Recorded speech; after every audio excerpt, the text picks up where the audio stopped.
Normally, she'd tease me about how I never finish what I start, and I'd joke back about how she always follows everything through, no matter how mundane. That difference between us used to feel like a balance, her reliability countering my impulsiveness. Now, it felt as though the dynamic had reversed, leaving me uncertain and grasping for explanations. Before going to bed, I paced the living room a little, noticing details I had never paid attention to before. The neat lines of the furniture she had arranged, the faint hum of the refrigerator in the background, and that persistent, lingering scent that didn't belong in our home. The more I thought about it, the more my imagination spun scenarios that involved third parties, secrets, or something bigger than a simple meeting.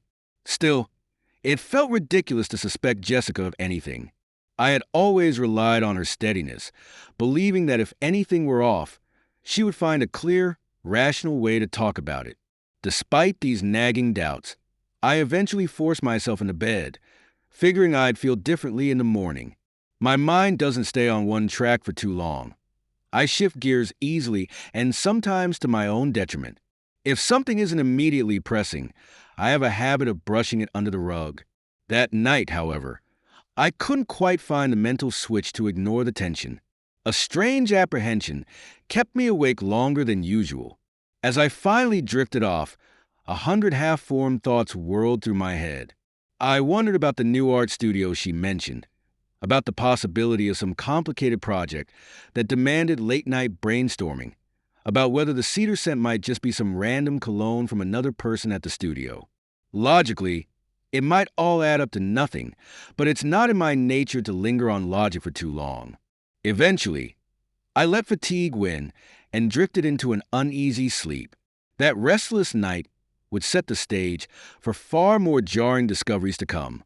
At the time, I had no idea how rapidly events would escalate, or how my usual carefree attitude would soon be overshadowed by suspicions I never wanted to entertain. Part of me already sensed that something was unraveling, a thread of our life together quietly snapping while I struggled to grasp hold of it. But back then, I still believed that everything might reset to normal if I just woke up, brushed off my worries, and launched myself into the next busy day. Little did I know, I was on the verge of stumbling into a whole new layer of deceit. I woke up the next morning feeling only slightly less tired, still carrying the uneasy weight of yesterday's oddities. My typical routine kicked in, a quick mental checklist of what random activities I could cram into the day, a lazy stretch, and an eagerness to jump into whatever spontaneous idea might pop into my head next. Yet this morning felt different. A persistent itch of curiosity pulled me toward Jessica's behavior from the night before. My usual carefree mindset told me to shrug it off and move on, but my gut was sounding alarms I couldn't easily dismiss. I tried to shake it off by focusing on trivial tasks, rummaging through the fridge for something to eat, scrolling aimlessly through emails on my phone. Still, my eyes kept darting toward Jessica's side of the bed, imagining scenarios that would explain the half-eaten lasagna and that mysterious cedar scent. The room was tidy as usual, and she had already left for the day, her side of the bed neatly made. It felt as though she had slipped away before I could ask any more questions, which only deepened my suspicions. I headed into the living room, hoping to distract myself. The morning sunlight cast a warm glow across the furniture, and everything looked serene. It was so normal that I started doubting my own instincts. I reasoned that maybe my imagination was in overdrive, creating problems where none existed. With that in mind, I forced myself to remain calm as I tidied up the kitchen and gathered my scattered belongings from around the house. Yet, the lingering questions refused to settle. I decided it wouldn't hurt to check our shared tablet. Typically, I only use it for streaming videos or impulsively searching for interesting news articles. Jessica liked to keep the device synchronized with her accounts, insisting it was simpler to manage things that way. She often teased me for never logging out of social media or for ignoring the importance of online security. On that day, though, her meticulous habit would prove to be my gateway to a part of her life I never expected to see. The moment the tablet powered on, A handful of notifications appeared. I quickly noticed a series of missed calls and messages from an unknown number. In my typical haphazard style, I opened the chat logs without hesitation, curiosity pushing me forward. I expected to find something innocuous, perhaps a spam message or a telemarketer. Instead, I found records of calls placed at peculiar hours, sometimes late at night or during times I assumed Jessica was running errands. Confusion turned into a rush of adrenaline as I scrolled further. There were messages that definitely did not fit Jessica's calm and straightforward style of communication. Mixed in with seemingly harmless greetings were replies that sounded unusually warm, almost intimate. Some included details about a location in the heart of the city, a small photography studio that rang no bells in my mind. Jessica had never mentioned going to any photography studio, at least not in the context of work or her volunteer roles at local galleries. I tried to rationalize it. Maybe these were simply references to an upcoming art collaboration, an offshoot of her usual projects. The problem was that the tone in the messages suggested something beyond professional coordination. The repeated references to meeting in secret, the subtle hints of affection, and the mention of private sessions at the studio instantly triggered a sinking feeling in my stomach. At first, I told myself I might be misunderstanding the nature of these exchanges. Jessica's level-headed personality made it hard to believe she would be engaging in anything deceptive. Then again, I had sensed something was off. My energetic and often irresponsible approach to life never prepared me to handle suspicion. Still, I refused to let go of the screen, drawn in by every new line of text I uncovered. The next surprise came in the form of a call log that listed multiple conversations with the same unknown number. Each call ended just minutes before or after she had told me she was out handling gallery-related errands. The locations mentioned were suspiciously specific, places I had never heard her talk about. The photography studio's address, in particular, was listed multiple times, prompting me to search the place online. Sure enough, it existed, and it wasn't far from the center of town. I began to piece together a timeline, noticing that her claimed errands overlapped almost perfectly with the calls and appointments at this photography studio. I remembered how she had rushed through her explanation the night before, tossing out the idea of a new art studio meeting. The conflict between her usual reliability and these suspicious records sent my head spinning. I found myself pacing around the living room, trying to process an avalanche of thoughts that clashed with my initial disbelief. Part of me wanted to confront her immediately, but another part insisted on gathering concrete evidence before making accusations. My erratic nature usually led me to impulsive actions, yet in that moment, something deeper than my typical impatience took hold. Perhaps it was a sense that once I started this confrontation, there would be no turning back. Maybe I still held on to a sliver of hope that there would be a simple explanation for all this, even though the tone of the messages suggested otherwise. I decided to dig further into the chat history, scanning for any clue that could give context to these secretive interactions. My heart pounded each time I saw a word or phrase that hinted at intimacy. She had always seemed so controlled and transparent, the kind of person who would never leave anything to chance.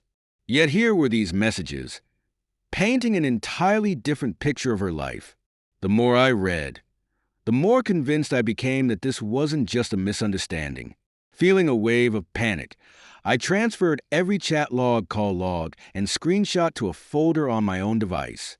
My hands felt shaky, and my thoughts kept racing, torn between disbelief and a growing sense of betrayal. Even as I organized the evidence, a part of me was in denial. I couldn't reconcile the woman I had known, calm, rational, and typically unimpressed by my chaotic ways, with the possibility that she had been leading a double life. Just as I was about to turn off the tablet, I stumbled on something else, a set of emails she had saved as drafts. They were addressed to the same unknown contact, though the email address didn't show a name, just a string of letters and numbers that meant nothing to me. The content of these drafts was written with surprising warmth, describing excitement about upcoming meetups, referencing past encounters, and hinting at future plans together. It was the smoking gun that I couldn't ignore. I stopped reading midway, unsettled by the intimacy in her words. It felt like I was intruding on a realm I never thought existed in our marriage. My impulsive streak told me to break something, maybe hurl the tablet across the room, but I managed to remain still and quiet. Emotions crashed into me from every direction. Anger, confusion, a sting of regret for not picking up on this sooner. I was always the one drifting from one interest to the next, never sticking to a predictable schedule. Could my own behavior have driven her to keep secrets? Or was there something else entirely at play here? I spent the rest of the morning replaying every suspicious detail in my head. That half-eaten lasagna now seemed like a glaring warning sign. The cedar-like fragrance felt like the overshadowing presence of someone new in her life, and the frantic explanation she had given me about an urgent meeting at an art studio now looked like a well-crafted story. I couldn't brush it off anymore. There I stood, alone in our neatly kept living room, surrounded by evidence I never asked to find. The place felt altered, as if each piece of furniture I once ignored was now silently judging me for being so oblivious. Despite my impulsive nature, I was determined to make sure I understood every piece of the puzzle before taking action. That decision felt foreign to me. Normally, I'd confront a problem head-on without a plan, but the weight of this discovery made me realize I needed a different approach.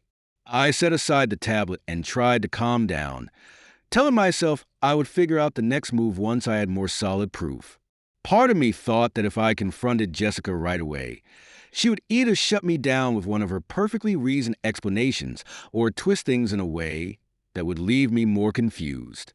I needed something that couldn't be denied or explained away easily. That day ended up being a strange limbo.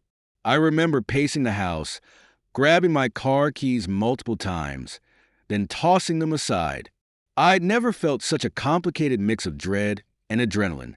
My typical day would have involved impulsive errands, maybe a last-minute visit to a friend, or a quick trip to a local market to check out whatever interesting product caught my eye. Instead, I hovered around, waiting for the next sign, the next piece of confirmation that all this was real and not some paranoid fantasy. Deep down, I understood there was no going back. By the time I shut off the tablet and tried to carry on with mundane tasks, my faith in the normalcy of our life had already begun to crumble. The seeds of doubt I had the night before had sprouted into a full-blown storm of suspicion, and I was left wondering how soon that storm would break everything we had built together. I spent the next few days in a state of anxious hesitation, torn between confronting Jessica head-on and digging deeper into what I had uncovered. My usual pattern involves charging into problems without thinking about the fallout, but something about the situation made me realize caution was necessary. Part of me was still clinging to hope that there was some rational explanation for the calls and messages, even though the evidence pointed in an unmistakable direction. Eventually, my restlessness won out. On a day when I knew Jessica would be out for several hours, I decided to find the photography studio I'd read so much about in those suspicious messages. My plan was half-formed at best, just drive there, park, and see what happened. It was a reckless idea, but in my mind, it felt like the only way to confirm the betrayal I was already dreading. The studio turned out to be located in a bustling part of the city, tucked between a small bakery and a narrow alley that led to a row of art shops. I circled the block a few times, scanning the sidewalk for any sign of Jessica. My heartbeat pounded each time I passed the studio's front door, which featured oversized prints of smiling couples and family portraits. The cheerful facade seemed to mock the turmoil swirling in my head. After parking in a space with a decent view of the entrance, I settled into my seat. My restless nature made waiting an agonizing process. I fiddled with the car's radio, tapped on the steering wheel, and checked my phone repeatedly, trying to distract myself. Minutes stretched into what felt like hours, but I stayed put, determined to see if my suspicions would be confirmed. Finally, a movement near the studio's glass door caught my attention. Jessica appeared, stepping out into the bright daylight with a confident, measured gait that I recognized. My heart clenched at the sight of her. She looked every bit as composed as she usually did, her posture perfectly straight, her expression calm. Yet, the moment she turned to the person walking beside her, all my lingering doubts shattered. He was an elegant man, dressed sharply, radiating an air of composure that matched Jessica's reserved personality. I immediately sensed something deeper than a professional connection between them. They stood close, exchanging subtle gestures and smiles that had an undeniable warmth. Their body language made it clear they were comfortable in each other's space. It felt like witnessing a private world that had formed just outside my reach. I slouched lower in my seat, my mind racing through possibilities on how to react. I could have stormed out of the car, confronted them in the middle of the sidewalk, and demanded answers. It's exactly the sort of impulsive move I would normally make. Yet this time, I found myself frozen. A strange combination of fear, betrayal, and a twisted sense of fascination kept me motionless. I stayed there, watching Jessica and the man, who I would later learn was named Ryan, walk down the street together, absorbed in each other's presence. Once they disappeared around the corner, I realized just how shaky my hands had become. My heart was pounding so intensely that I could practically feel it in my temples. There was no more hiding behind excuses or hoping for innocent explanations. Jessica's betrayal was real, and I had just seen it with my own eyes. I started the car and pulled away, driving aimlessly for a while before deciding to head home. Over the course of that drive, I had the stark realization that I could no longer pretend our life was intact. My usual routine of bouncing from one idea to the next no longer applied. I was faced with an ugly truth, and it demanded a careful, methodical response, something that went against every impulsive bone in my body. By the time I reached the house, I felt calmer, as though my initial shock had transformed into a focused kind of anger. I walked inside, noticing how the living room remained exactly as we had left it that morning. All the neat, familiar details seemed out of place now, like a backdrop from the life I used to live. That same afternoon, I decided to utilize every resource at my disposal to protect myself from further manipulation. I remembered that I had installed security cameras around the property months ago. Initially, I had set them up after hearing about a series of neighborhood break-ins, but I never bothered to check the footage unless there was some obvious reason. Now, though, they took on a new significance. I logged onto the security system's interface and tested the cameras, verifying that each one still captured a clear view of the entrances and main living areas. My plan was simple. If Jessica and Ryan decided to meet under our roof for any reason, the cameras would record everything. I felt a pang of guilt at the idea of surveillance in my own home, but I justified it by reminding myself that she had broken our trust first. Over the next few hours, I also took steps to protect my financial standing. Jessica and I had a joint account, which she routinely managed with her characteristic sense of responsibility. My carefree nature led me to gloss over bank statements and pay little attention to how our money was spent. Now, I realized that ignorance could cost me dearly if she decided to vanish or redirect funds. With a few quick keystrokes, I transferred the bulk of the money into an account solely in my name. My rational side argued it was merely a precaution, but the truth was I was still raw with hurt, and the thought of Jessica using our savings to fund her secret life enraged me. I justified my actions by recalling the suspicious messages I had seen, which hinted at secret transactions. If she was already hiding things from me, then I needed to ensure she couldn't leave me in financial ruin. After that, I gathered every official document I could find, bills, property deeds, anything that proved I was the one shouldering most of the household responsibilities.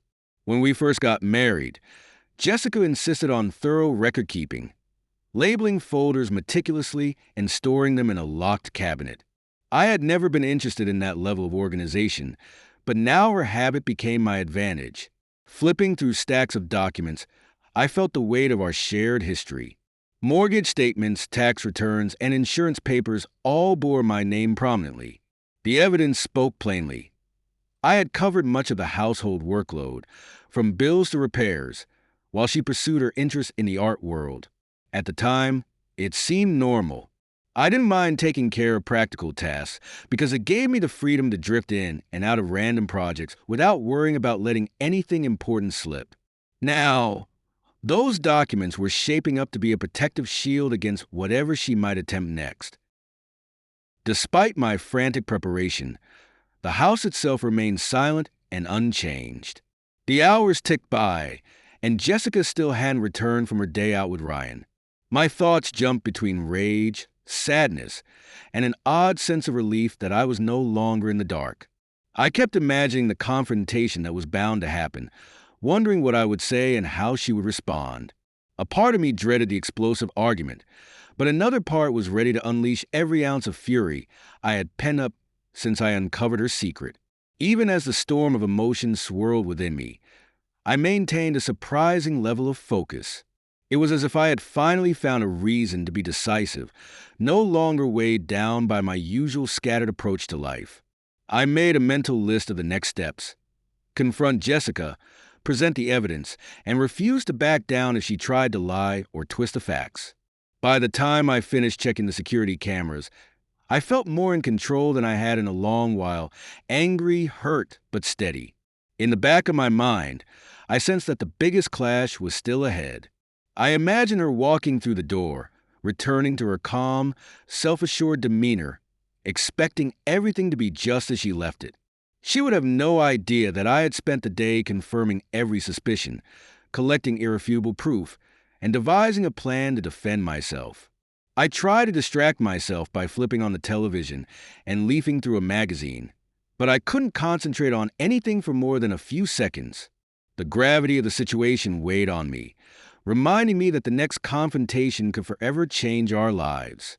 I was used to leaving things half-finished, but this time there was no running from the inevitable. I would see this through, from the moment she walked in to the final minutes of our marriage, whatever that might look like.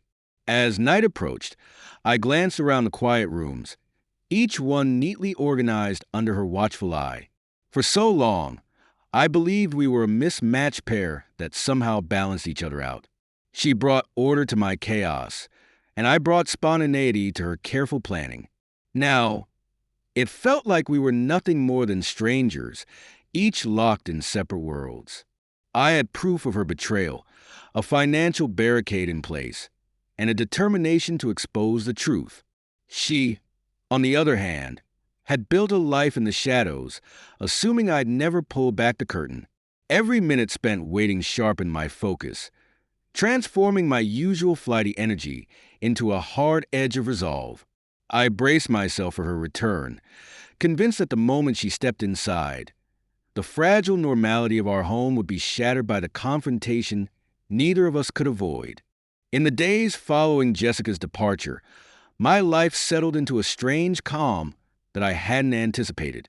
The house, once so carefully maintained by her watchful eye, started to show signs of my usual chaotic habits. Stacks of unopened mail and magazines piled up on the coffee table, and the meticulously arranged throw pillows on the couch found themselves strewn about randomly. Yet, despite the disorder, I felt a flicker of relief, an odd sense that, for the first time in what felt like ages, I could exist in my own space without tiptoeing around secrets. I spent the first few mornings waking up later than usual, drifting around the house in a haze.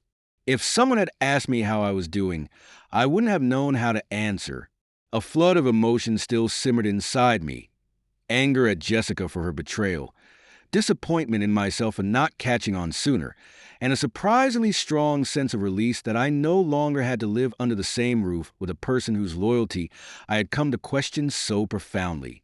What surprised me most was how quickly practical matters demanded my attention. I had no time for the sort of aimless wandering that used to characterize my days. Lawyers needed to be consulted, and I had to ensure my finances remained secure against any last-minute moves Jessica might attempt. Friends who learned of the split reached out, offering spare couches, sympathetic dinners, or just a willing ear to listen.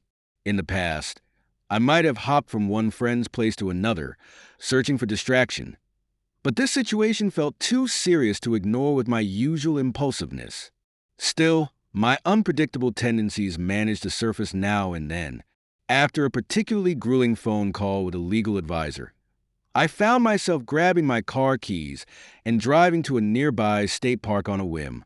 I ended up hiking one of the trails, losing track of time as I wandered deep into the woods, letting the rustle of leaves and distant bird calls drown out the chaos in my head. The walk brought me a sense of clarity. The fresh air made me realize that, while I had spent so much energy chasing the truth about Jessica, I hadn't paused to consider how to rebuild my own identity now that she was gone. During one of those restless nights, I found myself sifting through old photos stored in the attic, pictures of Jessica and me during happier times. In some, I was goofing off while she stood calmly, arms crossed, half smiling at my antics. Others showed us sharing more balanced moments, hiking together, attending local art events, and celebrating birthdays. It stung to recall how I had once admired her reliable nature.